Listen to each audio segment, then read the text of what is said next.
Selection 1. Happy Birthday, Dr. King, by Catherine Jones, illustrated by Floyd Cooper.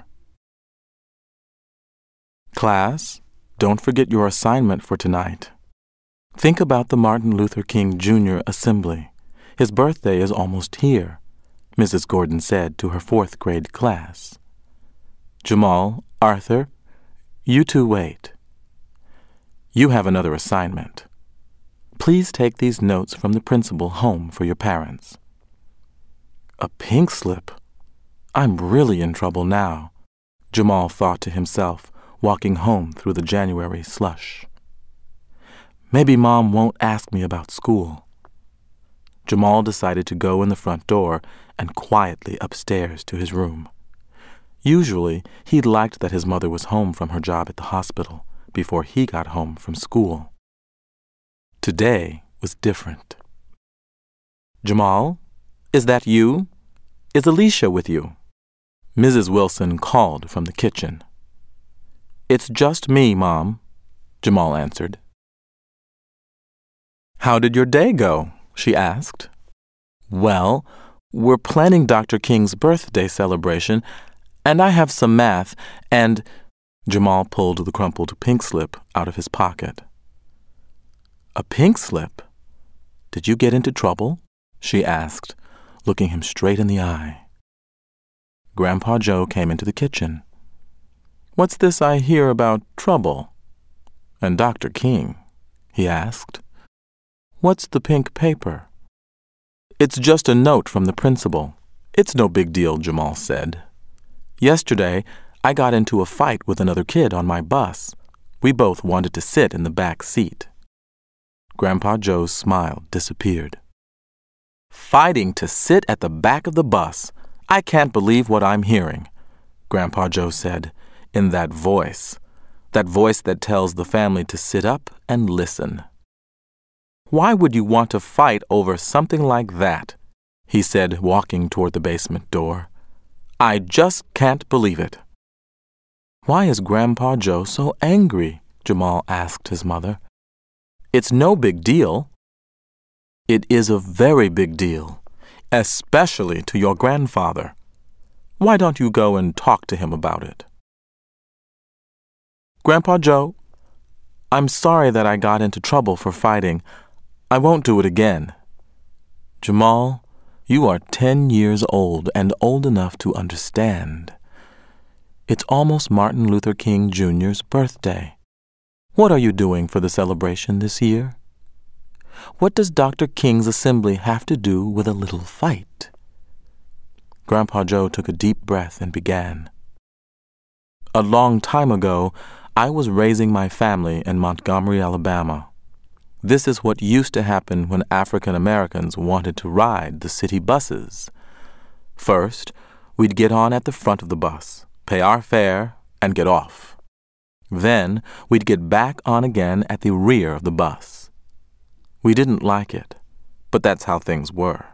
It was the law. Then one day, in 1955, a lady named Rosa Parks. Rosa Parks, Jamal interrupted. We read about her. She sat in the front of the bus and wouldn't give her seat to a white man, and she got arrested. But Jamal, there is more to the story. When African Americans heard about her arrest, many of us stopped riding the buses. We wanted to protest her arrest and get the same rights that white people had. That was the Montgomery bus boycott, and the boycott worked. We finally won without fighting. Now, you go think about that bus boycott. Maybe you can figure out why I'm so unhappy about your pink slip. Jamal, your sister's home. Come and set the table, Mrs. Wilson called. Jamal hurried up the stairs. He had some hard thinking to do. Heard you got into trouble, Alicia said to her brother. Oh, be quiet. Okay, you two, said Jamal's dad coming in. Jamal knows he did something wrong. How is your homework going? Well, we have to think of something to do for the Martin Luther King Jr. Assembly. Everyone in my class is learning parts of his I Have a Dream speech, Alicia chimed in. I'll think of something. Grandpa Joe and I were talking about the bus boycotts. That should give you some ideas, his dad said. Did you know that Grandpa Joe took me to hear Dr. King speak when I was your age? You heard Martin Luther King Jr. yourself? Jamal asked. I sure did. It was during the boycott, too. Grandpa Joe took me to a meeting at a church one night. This man went up to the front and suddenly everyone stood and clapped. Then he started talking. I couldn't believe the power of his speech. That man was Dr. King. He told us why to boycott the buses and how we needed to help each other. Dr. King became a great leader of the civil rights movement. I know about that part, Jamal said. That's why we celebrate his birthday. But how to celebrate is the problem.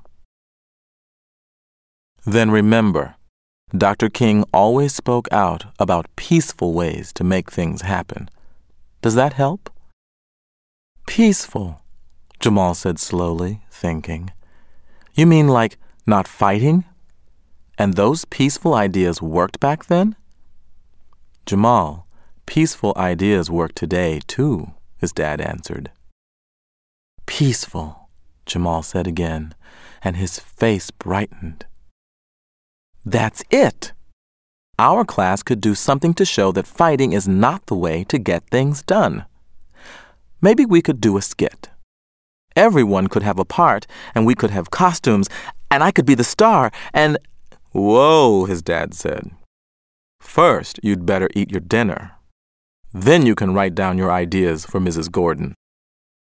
Grandpa Joe, Jamal asked as his grandfather joined them, when you were a kid, did you ever do something really stupid that turned out to be stupendous instead? Grandpa Joe's smile returned, and he nodded his head. All right, children, settle down now. We have a lot of work to do today, Mrs. Gordon said. Let's start with the Martin Luther King Jr. birthday assembly. Who has an idea for what our class can do? Oh, Jamal? Jamal stood proudly. I have an idea for a skit. It's about these two dopey boys who don't understand about Martin Luther King Jr. They get into a fight over a seat in the back of the bus.